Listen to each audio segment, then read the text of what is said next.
Hi everyone, it's Liam here from A Shot of Wildlife, and in this video I'm going to tell you almost everything you need to know about the red fox. If you live in the Northern Hemisphere, in a city or in the countryside, the chances are likely that at some point you have seen a red fox.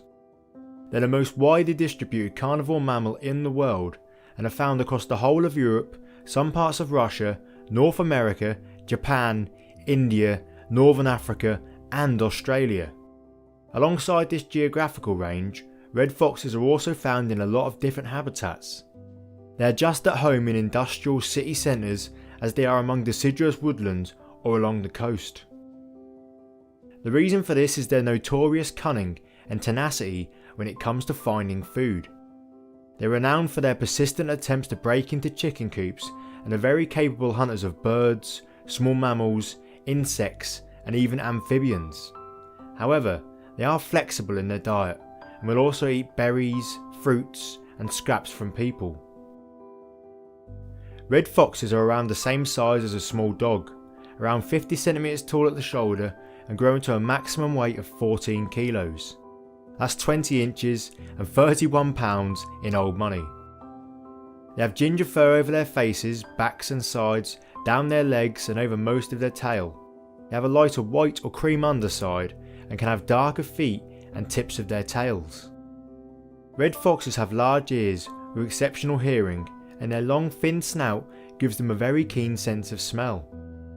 Although people often assume a fox's sex based on its facial appearance, from a distance it's actually quite difficult to separate them. Males are slightly larger on average. Foxes begin to think about breeding from late December to early February, when a male and a female will court each other, often at night time and usually involving lots of high-pitched, unearthly screams and squeals. After pairing up, they stay together for 3 to 4 weeks, and during this period they may mate several times. The female, which is known as a vixen, will then either dig or find a suitable place to give birth.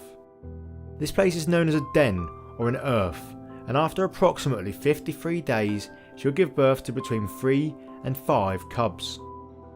These are born blind with short round faces and dark brown fur. The vixen will stay with them for the first 2 weeks, keeping them warm and safe, whilst her mate, the dog fox, brings a ready supply of food. After this, the cubs are a bit more developed and she'll begin to leave them alone in the den for longer periods, while she also tries to find food to bring back for them. After 4 weeks, the cubs start to venture out and regularly play and squabble with one another. This isn't usually too rough, but during this time some of the cubs will be establishing dominance over the others, and this social hierarchy can stay with them later into life.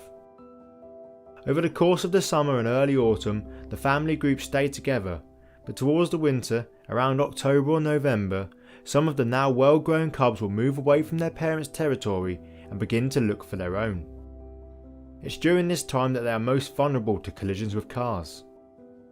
Some of the young foxes stay with their parents throughout the winter and may even help them to rear their cubs in the following spring. Red foxes have a brilliant sense of vision, with horizontal pupils the same as cats. They can see at night and have another adaptation for moving around in the dark. Alongside their sensitive whiskers around their face, they also have whisker-like hairs on their front legs that help them to navigate the darkness. Aside from cars, red foxes are also susceptible to mange, which is caused by a mite and can result in sore, crusty-looking skin and patches of scruffy or completely missing fur. Their populations around the globe are stable, and in the UK their numbers are slowly increasing. There are currently an estimated 360,000 of them here. They have an average lifespan of around 3 years, but one captive fox made it to a whopping 33 years of age. Well, there we go. Hopefully you learned something new. If you did, you might also learn something from this British wildlife video. And if you enjoy that, subscribe for more. Thanks for watching, and I'll see you next time.